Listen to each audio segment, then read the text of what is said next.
Hello, welcome to the Enneagram Panels podcast. My name is Jim Zartman, and we are doing the introduction here. I've got with me Enneagram coach Joel Hubbard. Hey, I'm so excited to be here with you guys. Can't wait for you to hear what we're doing here. We are going to be looking at the three panel, meaning there's, I think, what do we have? Two or three of them on the panel? Three of them on the panel. Yep. And you're going to hear how they talk and also what's going on behind the scenes.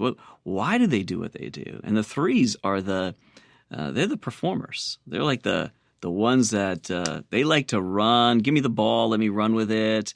Sometimes they're seen as people who can kind of step on other people to get ahead. It's all about getting ahead. It's all about winning, very focused on their own performance, very focused on, the need for them to achieve and to win. Yeah, they are definitely an assertive type, and you hear that in their communication. With threes, there's a wide range of health, as there is with any type, but you can hear some of them who on the panel will fully disclose the awareness of their issue with wanting to perform, wanting to succeed, and being in touch with some of those emotions. And then also something that is very common to the three, the hesitancy to look at their own emotional life because they're afraid if they go in, they will never get out. And I've heard that over and over with threes. And so you really get to see threes who have done their work and who are willing to look at it. And that's what's really exciting about this one. Yeah, for sure. And you also hear their motivation, what's really driving the whole thing. And when you do, it creates a whole lot of compassion and understanding of why they do what they do. And I think that's a hugely helpful thing. As we've been keep saying this over and over again, it's the motivation. When you understand that, then there's more compassion in the world. So I loved this panel. These are great people who are really trying to figure it out. But like you said, Jim, everybody's at a different place, and you'll hear that on the panels. People are just being real, and when people are being real on panels like that, it's remarkable. It's magic. Yeah, and similar to the 8 and the 1, I think the 3 often has a lot of people that are suspicious of them because they are wanting to succeed and willing to do whatever it takes sometimes, even to the point of bending rules or, just they have a more of a willingness to do what it takes to succeed Yeah. and everything that comes along with that. So they're often held in more suspect. But we need these people in order to move the world forward. We need them desperately. Joel will give a more thorough description, and then you get to hear from them.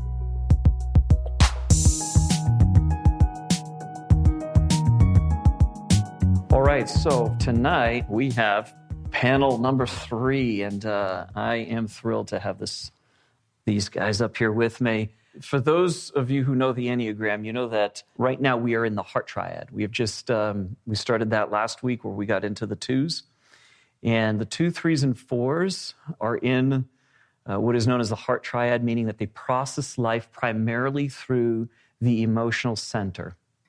It doesn't mean that the 2, 3s, and 4s necessarily exhibit a whole lot of emotions. It's just that their way of processing tends to be more from the emotional space than it is from the head space or the body. Being that they are in the heart triad, they also will experience the emotion that's more present to that type, to the types within the triad, are pain, grief, shame. Most of 2s and 3s and 4s, when they slow down long enough to pay attention to their own hearts, begin to feel this sense come up. They know what to do with it. Most types automatically figure out a way of managing that pain, that grief, that shame. For the type 3, the 3 is the anchor point in the heart triad, meaning each type has the 3 is the anchor point in the heart triad, the 6 is in the head triad, and the 9 is in the body triad. As the anchor point, the 3, you would assume, if they're in the heart triad, would have a whole bunch of emotions, would express a whole bunch of emotions. But counter to its own type, the 3s don't. When 3s were young, they began to intuit at a young age that to be worthwhile, to be anything, it meant to be successful, they had to produce, they had to be excellent and number one, and oftentimes had to compete. And so in their mind, they began to recognize that in order to be number one, in order to compete, in order to be excellent, in order to be successful, anything that gets in the way of that had to be seen as a threat and had to be rejected. Emotions don't contribute to success.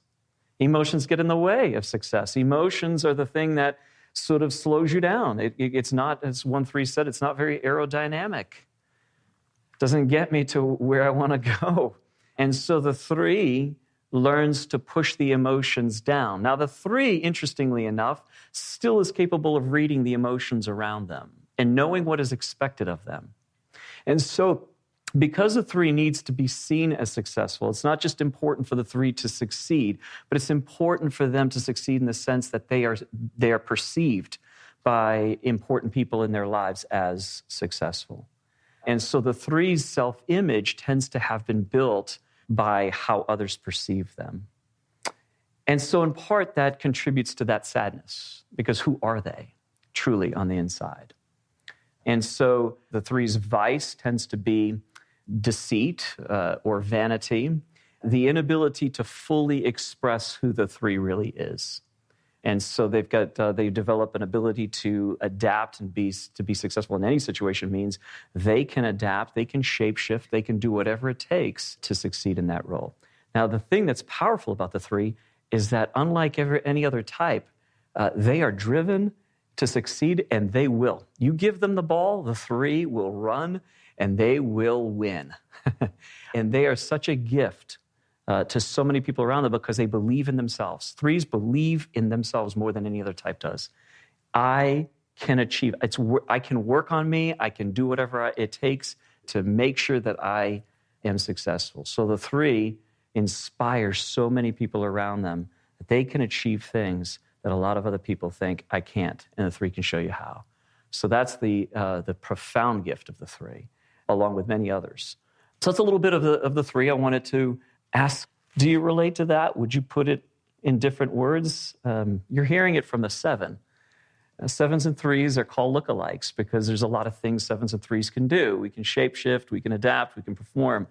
But it's different for the 3. So I'd love to hear from you guys. Does this relate to you, and how so? I'll start. Yes, Nicole. This is Nicole and Eric. Hi. Oh, now it's on. I'm already loud, and so I put this in my hand. I'm Nicole DeRosa. I have been married for nearly 14 years, and I have 4 children. And I am all of what Joel just described. Serious fear of failure has driven a lot of my success. And actually, when I met with Joel a few months ago, I became aware of that. And I didn't like it. And it really scared me because I've taken on a new role. And I realized that the stakes were too high for me to be driven by fear of failure. And so when I got to sit down and kind of hear from Joel about my type, that really spoke to me. And I was like, we need to fix this. How do I fix this? So yeah, absolutely. I definitely relate to needing to succeed. I agree with the fear of failure. So I remember I could see it like just even when I was growing up. There are certain things where I'd be like, I don't know if I really want to go for that goal because I'm not sure if I'll achieve it. So I'll just set the bar a little bit lower and make sure that I hit it. But other things, like being driven. I mean, I was valedictorian in high school. I was first in my class in college. There was a time where I wasn't first in my class. I was like, I am going to be better than that guy because I know I am smarter than him. At the end of the semester, I was first in my class again. So, yeah, I mean, those things do drive you, and I guess, and we'll probably talk later a little bit about how it can drive you in kind of a negative way. I have some recent examples I can share that too. But, yeah, being driven, definitely. Yeah. Thank you for coming right up. That's awesome. This is Mariah, everyone. And I'm meeting her for the first time, too. So this is really cool. But thanks for showing up. Yeah, no problem. I think I figured out what we're talking about. I can comment. First, it's kind of unlike a 3 to be late, so sorry about that. But speaking I take it we're talking about failure and how threes relate to the topic of failure. I think an interesting thing for me is I'm not used to failing because I always kind of I'll change the definition of failure. So it's like, oh, I'm doing something and then maybe it didn't work out how I originally planned, but I'll make it work out in a different way so that it's not a failure. So I guess it's less of a fear of failure, but this way that I kind of morph what success looks like if I am actually quote unquote failing, to maybe just prevent myself from actually failing. So potentially there's like an undertone of fear of failure. So I guess that's just interesting. I was reflecting on that when you were speaking. So that's interesting. So would you relate to that? I mean, I see you nodding your head. Is that true as well for you to? Because it's all about appearances. So if I don't look like I'm failing, then I didn't fail, even if I didn't get the desired result. So Okay. it's just, like you said, morphing it into a positive. Like I meant to do that when in fact I didn't, and maybe damage was done, but I'm not going to take responsibility for that damage because that was what the intended result was. It's just this kind of mind game that we're playing to make ourselves look good and feel good and not really addressing the issue, which is failure. Because then I have to be emotional and then I have to deal with the emotions that come with, and I don't have time for that. So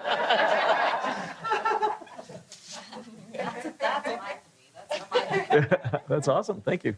Yeah.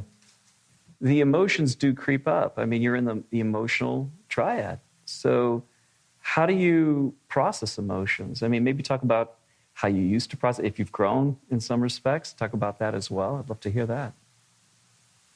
we don't. Wait till we get to the fourth we panel. don't That process question emotion. will be instantly answered. I've found it really hard to be in touch with my own emotions, like almost like I don't even know myself sometimes because I'm so focused on other people, changing myself. Like I've described myself before, and maybe more in the past as a chameleon. Like I'm really good at adapting to my surroundings, fitting in with pretty much anyone, being able to communicate with pretty much anyone. And it's very easy for me to get lost and not even connect with myself. So part of realizing and like the powerful piece of the Enneagram for me was just speaking that truth and saying, oh, that's a part of my personality. So in order to process emotions, like I need to ground myself in who I am. And I'm still trying to figure out how to do that.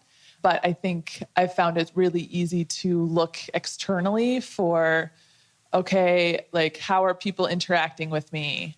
And that can often define who I am. And so really having to root and ground myself in what is it that God says I am? What do I know to be true about myself? And I think there's a lot around positive affirmation, speaking truth into my own life to connect with that. I don't know if that makes sense. Mm-hmm. I think it's a journey. So I think over the years, I've learned how to more just pause and kind of reflect on, hey, what's really going on there? Like, I was at a meeting maybe a couple weeks ago, and I realized I was getting like very passionate about a certain position that wasn't really rational. And then it just kind of struck me like, hey, there's actually something else going on here about why I'm not being rational. And that's really, there's an emotional reason why I'm not being rational. So sometimes for me, it bubbles up, I guess, and then I have to deal with it. And sometimes it can actually get to a point where it's just so overwhelming that, like, if I don't do something to get it out, like recently I had to have a very specific conversation with somebody and say, like, this is what I'm feeling. This is what's happening. And I can't do my work because I can't deal with all this emotional stuff. And then right after we had that conversation, it's like, I can do my work again. And everything was just fine. So, yeah, it's kind of figuring out the emotional part and trying not to let it get too out of control. That's really honorable. I'm not there yet. I am just not. And it does creep up, and I'm like, no, I can't do this right now. And then it comes out in ugly, ugly ways, like you said. So, I mean, it's great to start to learn that and understand that and get tools to manage it. But I'm so automatic to like suppress this. I don't want to deal with it right now. Yeah. What is the, I'll press just a little bit more deeply and then we'll come back out. So I know what that is like because there's definitely some concern. And what you're saying up here is really vulnerable. So I appreciate that a whole lot. But I know how difficult that is to talk about. Talk a little bit about the fear around the emotions. Do you know what that fear is? Maybe what are you afraid of if the emotions do come out or you allow the emotions to feel the emotions in any given situation? What do you fear? My go-to emotion when I start to deal with it is shame. And I am afraid that it's just going to suck me in. And so that's why I don't want to deal with it. Because I just go into just this feeling of not adding up, not having purpose, not just really ugly stuff. And I don't want to get dragged down into it. So I tend not to fully deal with the emotion. I think part of the fear is that, maybe you'll lose control and then something will happen, or that other people will perceive you as maybe being weak. Or, I had an example recently where actually I had to talk to someone and I had to say, like, look, this is the way I feel about these situations. I know it may not be completely rational, but it is keeping me from doing my work. And it actually got back to, I have a senior person over me, and they pulled me in their office and they said, "You're being very immature. I can't believe you had that conversation." I was like, well, if I didn't have the conversation, I couldn't have worked. But I think that's the ultimate fear is like people come back and say like, "You're immature," or "You're not handling this right." And we're going to take that out on you, in terms of we're going to take you off the fast track, or you're not going to be able to achieve your goals because we see this and we perceive it to be a weakness. And so I think that's probably what my fear is. But on the other hand, it's no good getting the promotion if I'm going to explode and have a heart attack or... One of the shadow sides of the 3 is pride, which when I found that out, I was like, ooh, of all numbers, that's definitely not me. Like I'm not a 3. Pride is not my issue. But I think part of this gets back to pride because there is this kind of pressure of that I probably put on myself of like, I have it together. I need to have it together. And that's like this image. It's almost like a mask that, putting up of I'm the reliable one. Like even growing up from really little, I would be with friends and their parents would call, "Who are you with?" "Oh, you're with Mariah." "Okay, put her on the phone. If you're with Mariah, it's okay. I just want to make sure that you're with her." And so like this, the reliable one, the trustable one, the one that people can depend on, and this image that it just kind of constantly have to have. And then when emotions come up, that puts that image at jeopardy. And so that's where the pride comes in of like, the image, I need to maintain this image because that's part of how I interact with the world. And there's that level of pride of having it together. So I have 3 brothers, and I think growing up, I don't know that they ever really saw me cry until I was older. And I remember, I forget what was happening, but there was some instance that happened and I was crying. And that was like a really big thing for me to show that emotion in front of other people. Because it was normally something, I cried, I'm a human being, but I would cry on my own that nobody else would see. And really had a lot of anxiety and shame probably too around crying and being emotional in front of other people. Part of my journey, I think, is, and this is continuous, is I've found like therapy out of being emotional in front of other people because it's a way that I've been able to connect in authentic ways.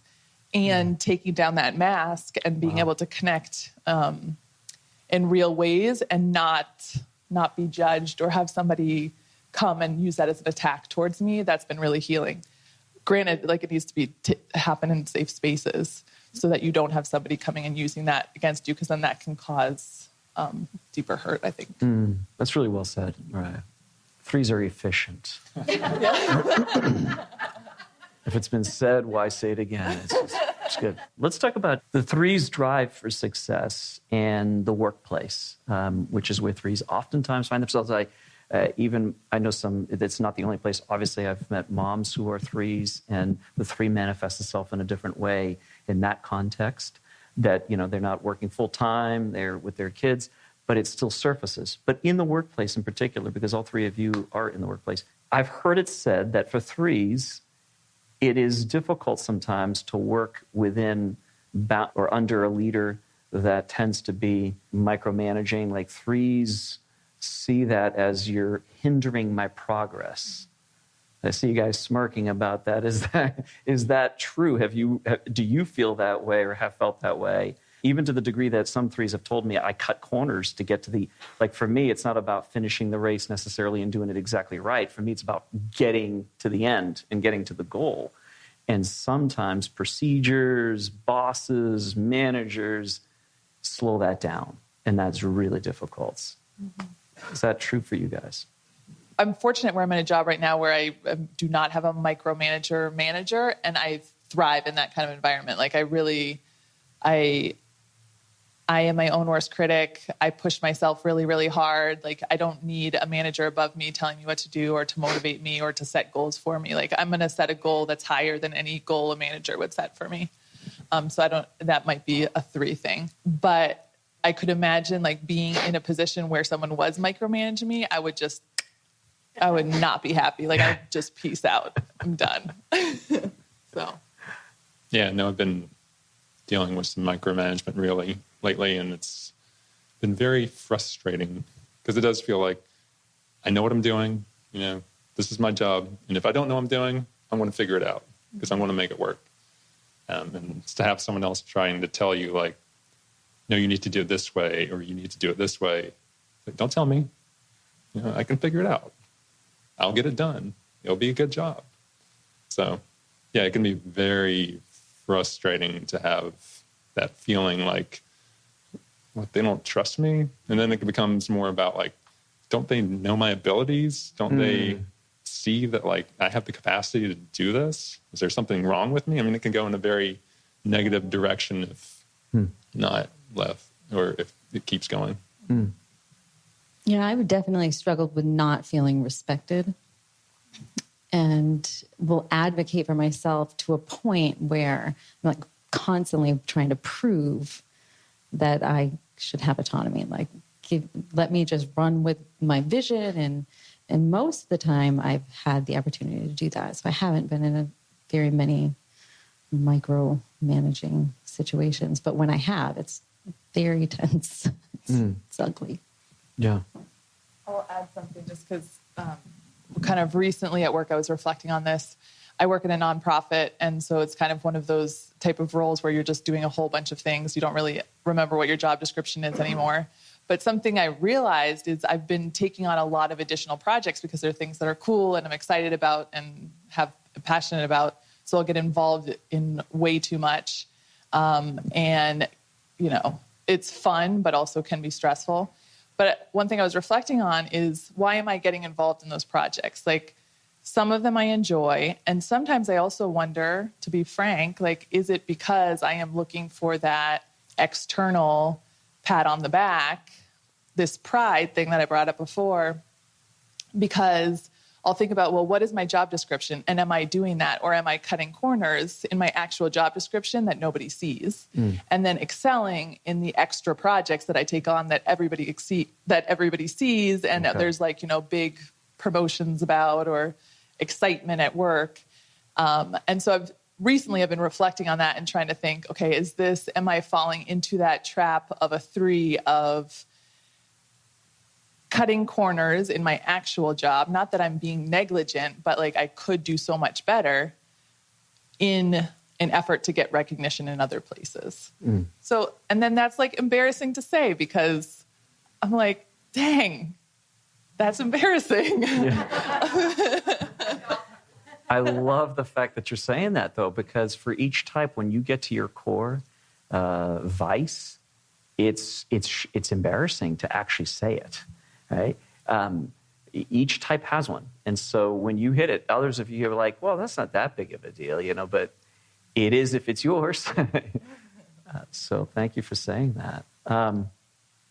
Let me ask a little bit about the shape-shifting chameleon ability that the 3 has.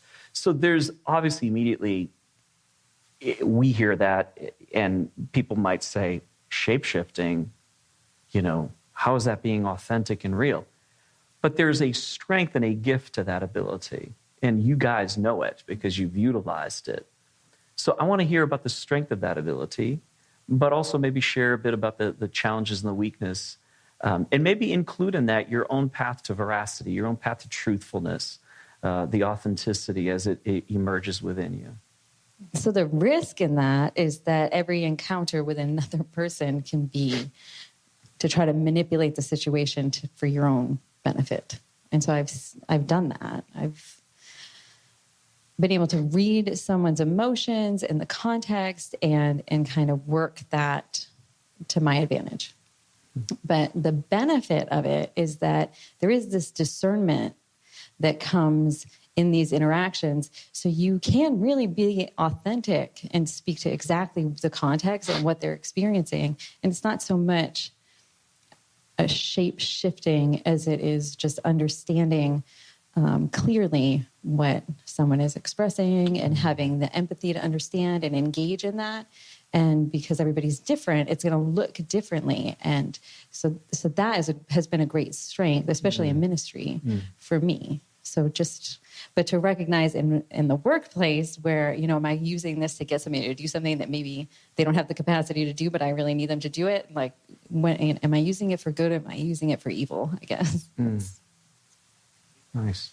I think for me, it's more about like the ability just to be able to relate to anybody. So I feel, especially if I go into work, that no matter who it is, I'm going to find something to be able to relate to them on some basis and be able to establish a relationship and hopefully, like you said, use that relationship. So hopefully it's for both of us getting something done. But I think at least the risk to me is more just that it never goes beyond that and there's no real authenticity beyond that, and that you just kind of like, you find something to relate to the other person and then that's kind of where it ends. So you never take it like to the next level. Thank you.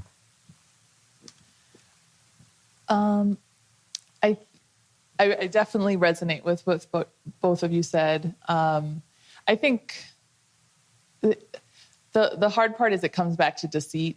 So like some of the shape shifting, there's a huge strength, which I'll talk about in a second, to being able to like relate in a lot of different ways.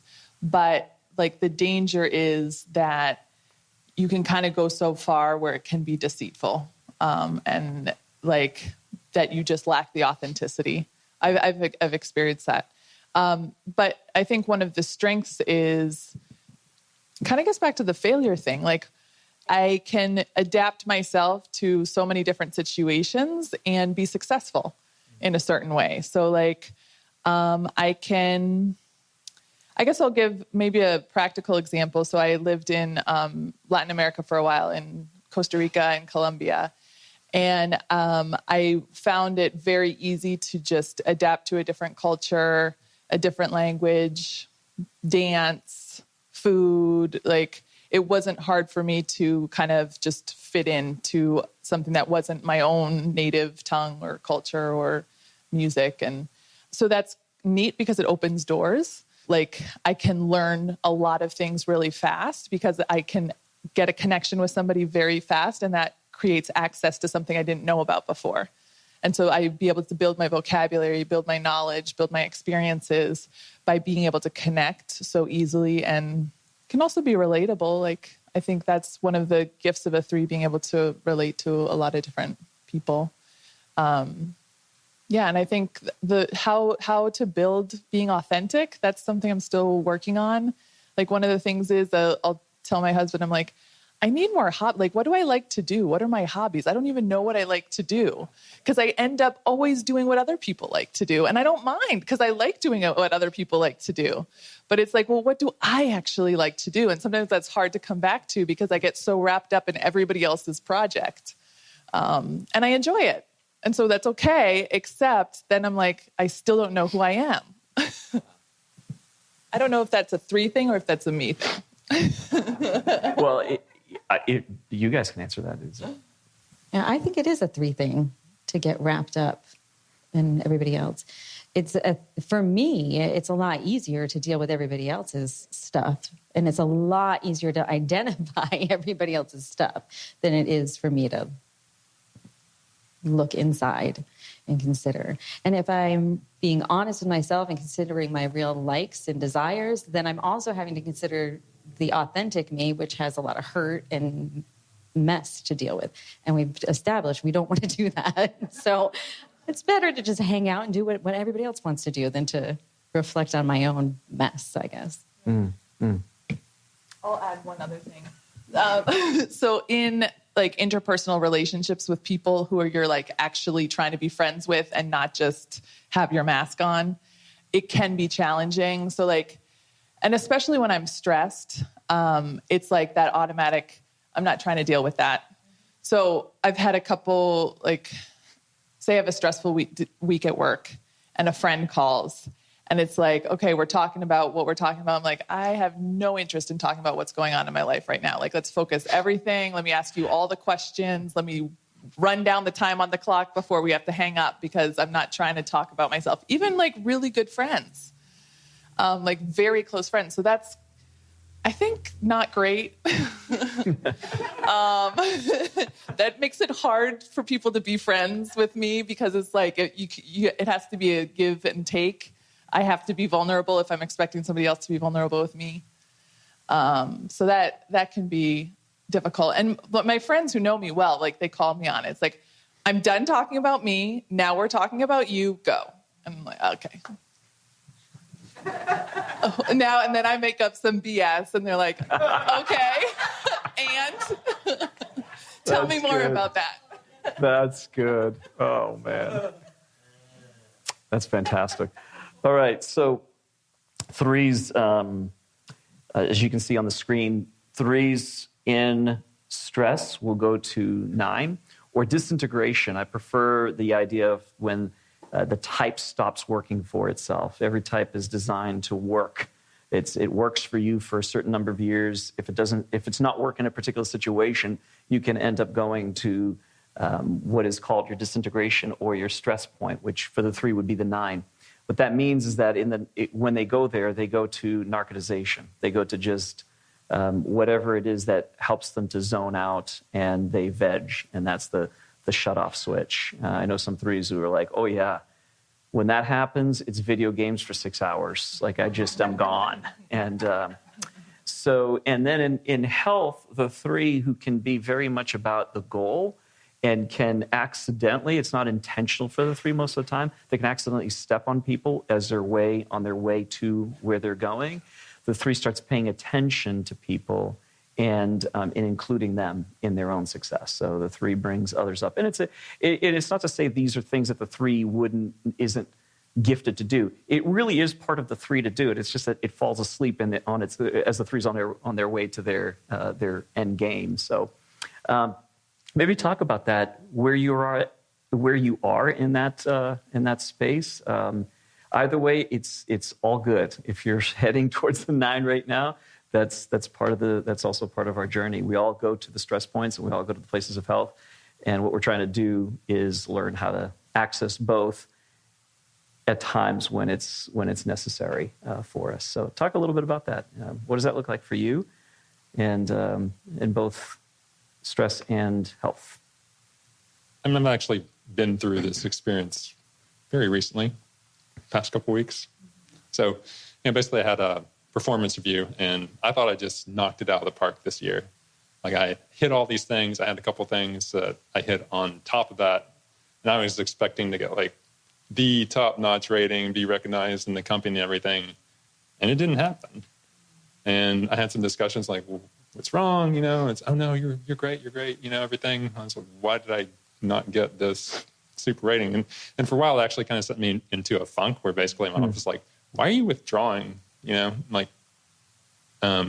then I had to take a step back and start thinking about, why am I doing this?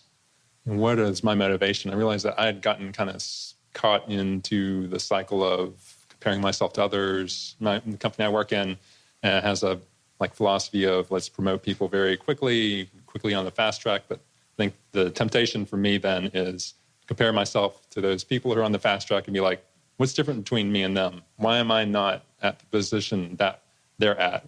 And that leads me more to the unhealthy path, I would say. And when I step back, I realized I work in a pharmaceutical company. We're actually working on drugs to help people that are, seriously ill with high unmet medical need. I realized I need to focus on that as opposed to my own achievement. I need to remind myself of why we're doing this as a business, that it is actually with this goal of trying to help these people because they don't have any other recourse. Our medicines, the things that we're doing in work are going to help those people live normal lives. And that's a worthy goal, even if I don't get the achievement. So to me, the growth was more like step back, focus on the ultimate goal. What are we really trying to do? How are we trying to help other people? Usually when you do that, I think and you have achievements along the way, they end up getting recognized at some point or another. So you can kind of have like that win-win of, I'm helping further myself and I'm also helping other people as well. What you were saying about the going to the why, for me, that resonated. And then also thinking about in moments of health or moving towards health, like that ability to really connect and work as a team. I think that's in those moments when I'm functioning in that way, I find most satisfaction. So being able to connect with a purpose, a meaning, a why behind what I'm doing, being able to do that in a team, working together with a team, succeeding as a team, brings much more rooted and deep satisfaction than me getting promoted on my own, even though that's what I end up, like that's part of one of my, like, I don't know if vice is the right word, but like I'll go that way. That's a temptation.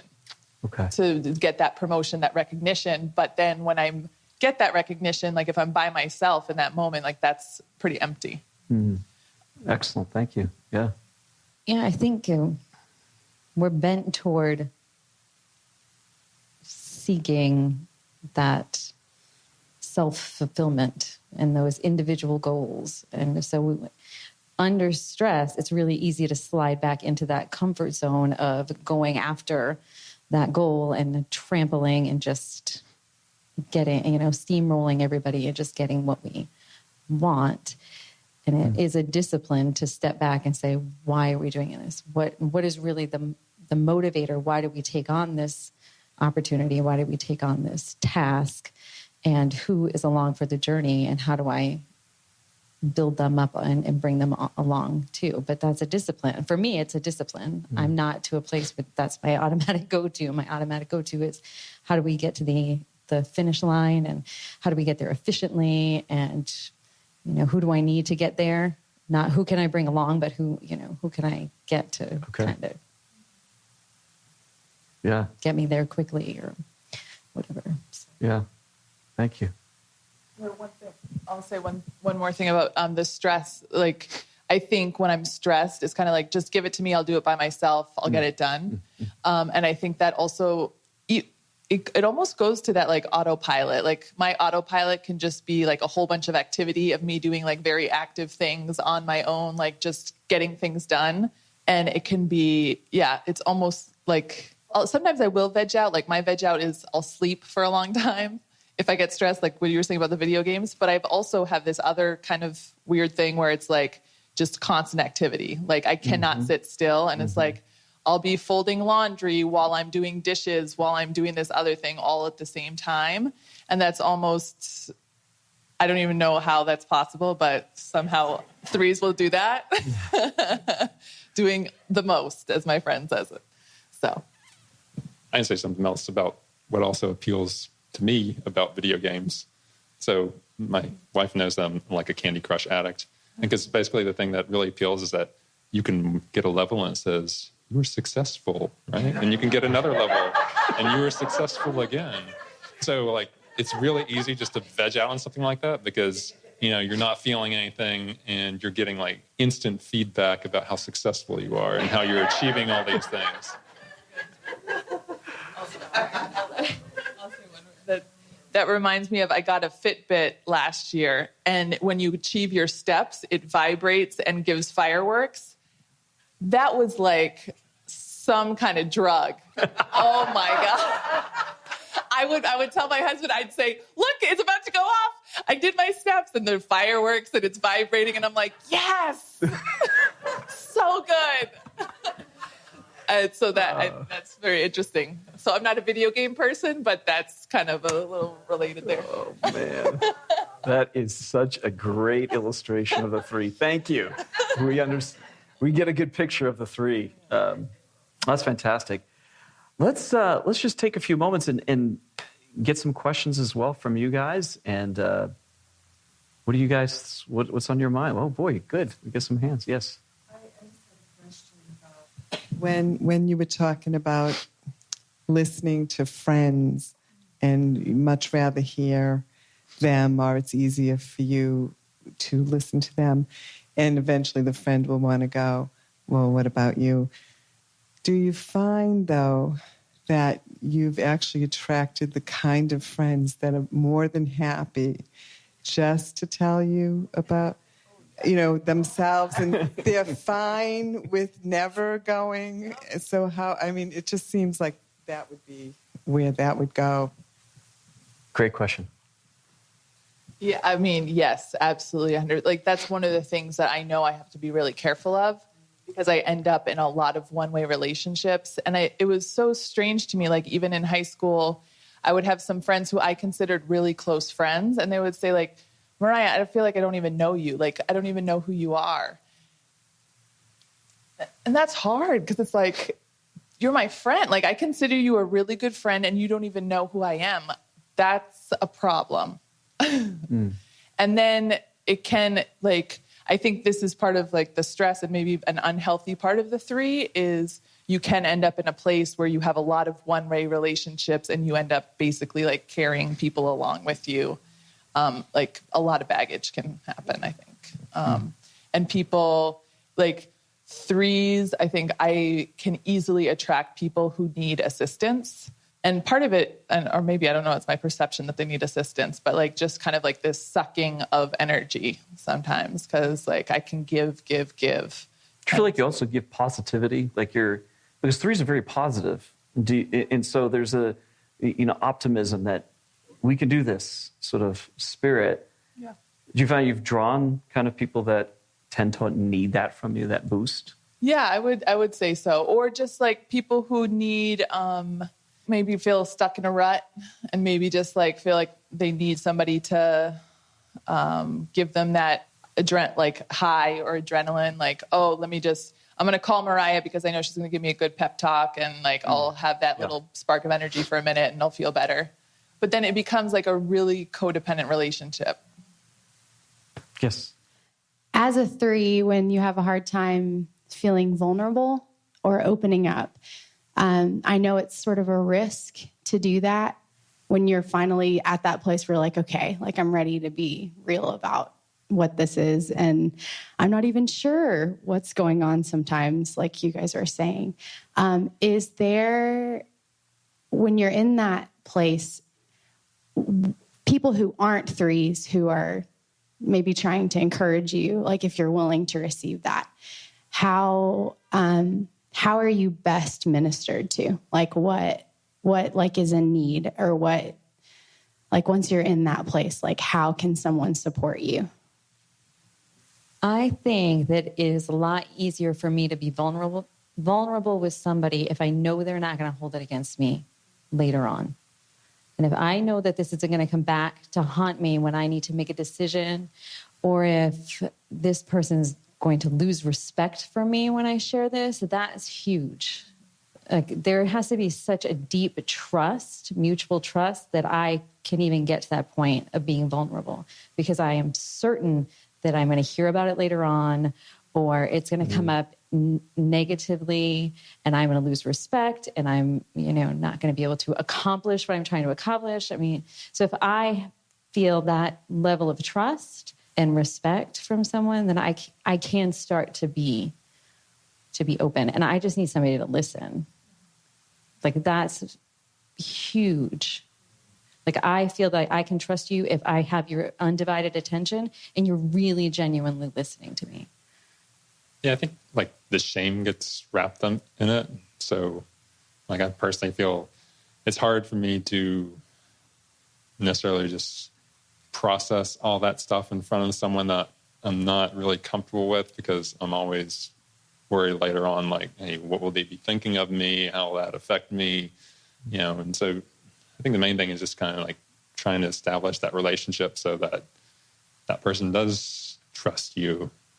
And, you know, because otherwise what I have to do first is I just have to get it kind of to a place where I'm not emotional about it, even though it's like almost eating me up inside, and I have to convey it very rationally so that I guess the image part of it won't, you know, you won't come across as being like, oh yeah, Eric's the guy that like blew up today.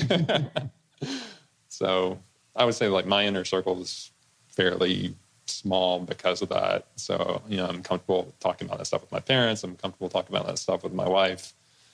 But it's hard to like expand that circle for me just because of probably the image thing and the shame. Mm-hmm. Agreed. I think the listening is huge. And honestly, like no comments. I mean, not in a bad way, but like, it's just, we already have all the ideas and we've thought through this thing so many times. We already have critiqued 100 times. Everything that you're probably going to say, we've already told ourselves. So it's like, at least for me, like the advice, it's really just, I would just want somebody to listen. I've been thinking about the concept of being a witness, and just, it's literally just like acknowledging that something happened. Like I just saw that. It's good. That's it. That's good. Mm-hmm. Really. You know what I love about this the threes tonight is you guys, you know, your vice is this deceit, is this ability to keep yourself from even being authentic, you know, with who you are in public settings. And yet tonight, here you are, and you're being authentic, you're being real, you're being truthful. And it is utterly beautiful. When the type transcends itself and does the thing that doesn't come naturally for it, it's actually, to my view, it's actually more beautiful. It comes across that way. So I just want to say thank you to you guys for doing this, and would you give you guys a hand?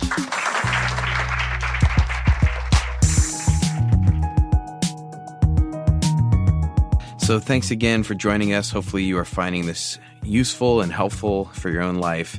And if you haven't heard something that sounds familiar to what you are so far, hang tight. There's 4 more types to come. If you are enjoying the show, I'd encourage you to rate us on iTunes, as it helps more people find the show that we think will benefit a lot more people, and also will help us to do a season 2. If you're interested in having a typing interview to help you find out what number you are, you can contact Joel through his website at www.joelhubbard.com. This show is produced by Talkie Records in Lynn, Massachusetts, and is made possible by Vine 39 Church in Stoneham, Massachusetts. Next time, we will hear from those incredible creators of beauty, the 4. Until then, have a good one.